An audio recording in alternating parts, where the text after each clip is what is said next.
Welcome back to Wise Men Company, everyone. Ben Brown here today, and sorry it's been a little bit. I was kind of waiting for the internet just to calm down a little bit because of the political environment, which translated into the gun world being crazy, which translated into just being busy in general. So I apologize, haven't posted a video in a while, but I got a good one for you today. It's the Brownells BRN-180. See a lot of these popping up all over the place on different accounts on social media. Maybe you see them at your local range, and I've come to tell you it's for good reason because these are pretty darn nice. I originally got to play with these during the Coast to Coast tour that Kit Badger put on, Ivan from Kit Badger. He had two of them. They ran like tops across the country, no issues to report, and I was just really impressed on the fit and finish and how much abuse they could take. 300 Blackout for me has had its ups and downs, to say the least. This is my third or fourth gun that has shot 300 Blackout.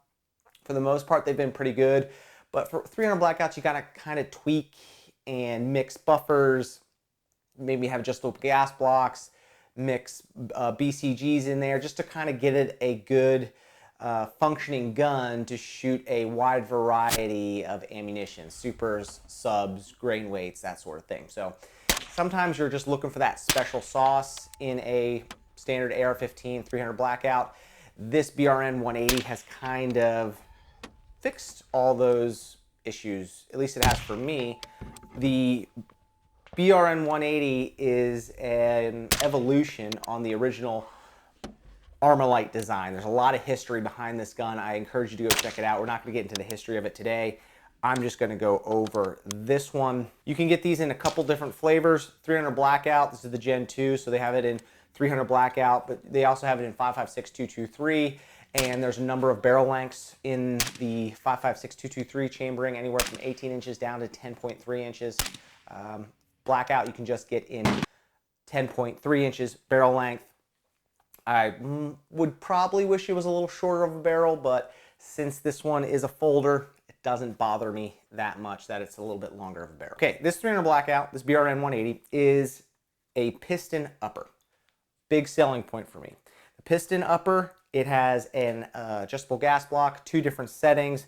Setting 1 is for unsuppressed, setting 2 is for suppressed, and it runs like a dream. Shot a ton of different Blackout through this gun, and the gas settings work as advertised.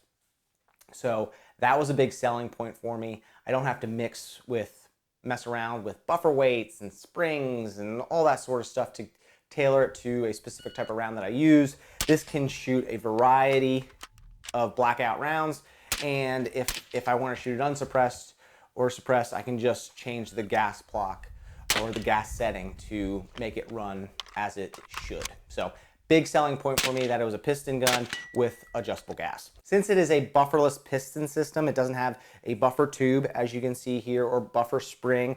It has its own dual set of recoil springs on the inside, and we'll get to that in a little bit. You can put folders on this bad boy.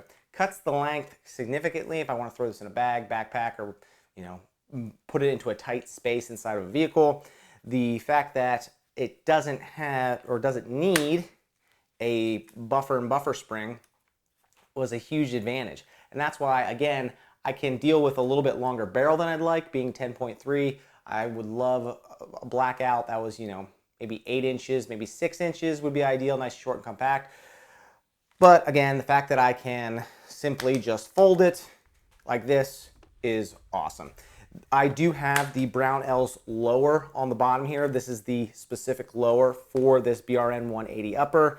The back of it has pick rail, so I can attach this SB Tactical AK brace or any other brace that I want to that would integrate into pick rail back here.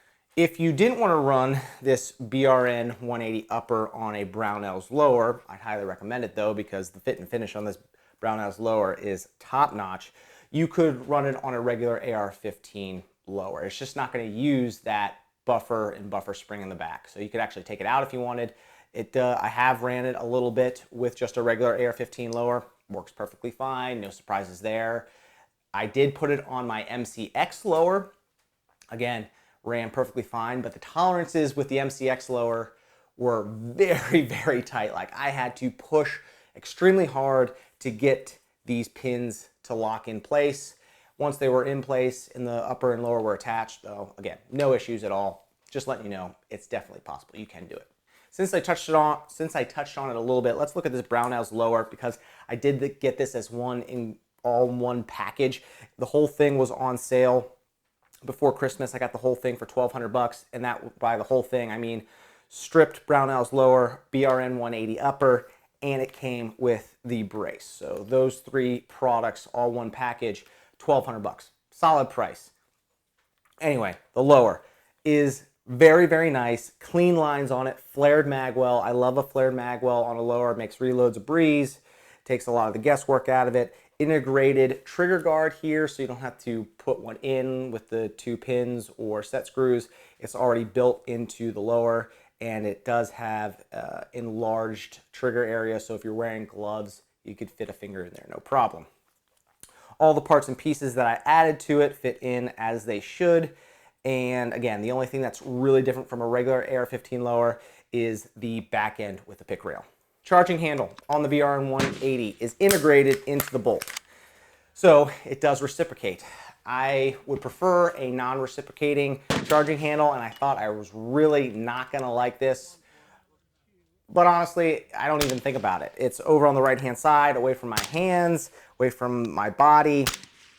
The folder folds the opposite way of it. It does add a little bit more overall width, but it's negligible in my mind. The bolt is extremely smooth. I mean, this is a really smooth bolt. I was very impressed when I got it to feel it. I didn't even lube it or anything, and it just really glides nicely on that dual recoil spring.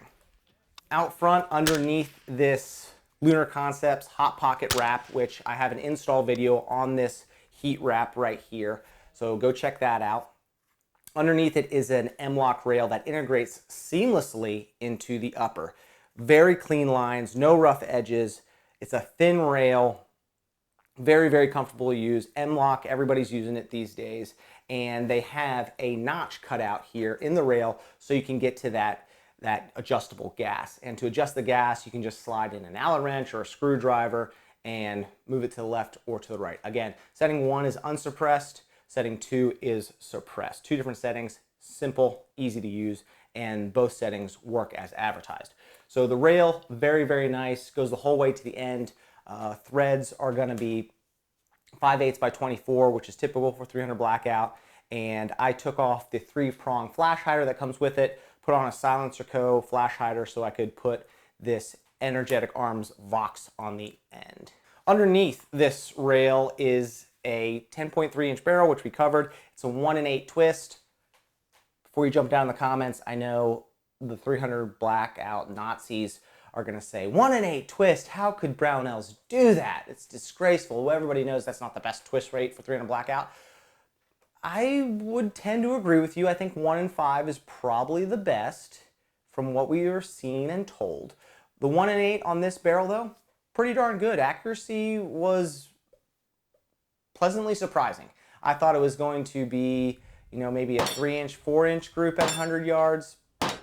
And I just threw up a quick group one time with remanufactured ammo, supers, soft points, and I strung a nice little group together. As you can see, it's some vertical stringing on it. I didn't do anything fancy, didn't put it in a rest or anything like that, and I was using the MRO on top. Pleasantly surprised with the accuracy. Took it out to 300 yards with supers, and it's really fun banging steel at 300 yards with this gun. So accuracy-wise, nothing to complain about. 1-in-8 twist, maybe not ideal. I haven't seen anything to complain about, though, with this barrel.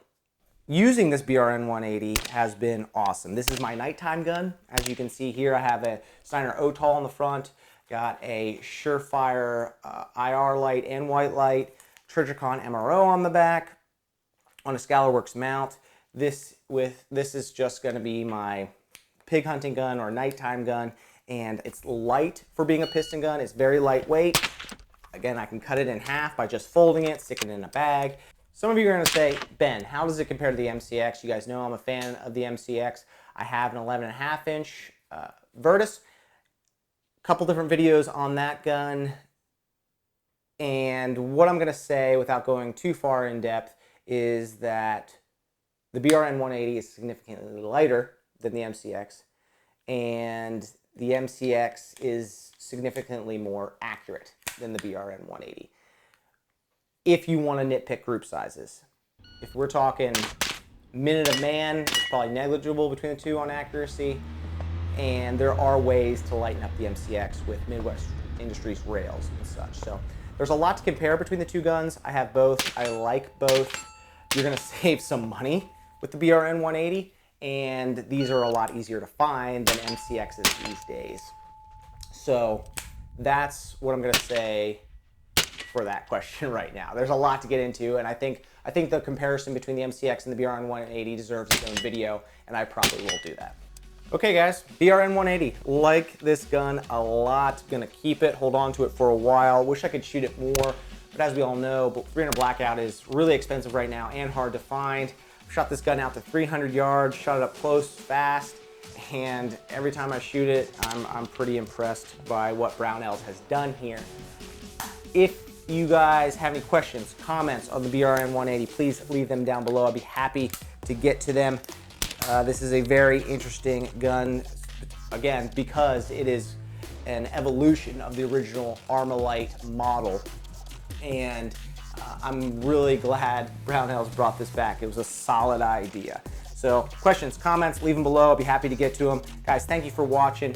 If you like the hot pocket on this gun, or the sling, or maybe you're interested in some other products for your guns or everyday carry, go over to wisemencompany.com. We sell a ton of great gear over there. It's the best way to support us. We have fast shipping, reasonable prices. We want to take care of you guys. wisemencompany.com. My name is Ben Brown. Thank you for watching.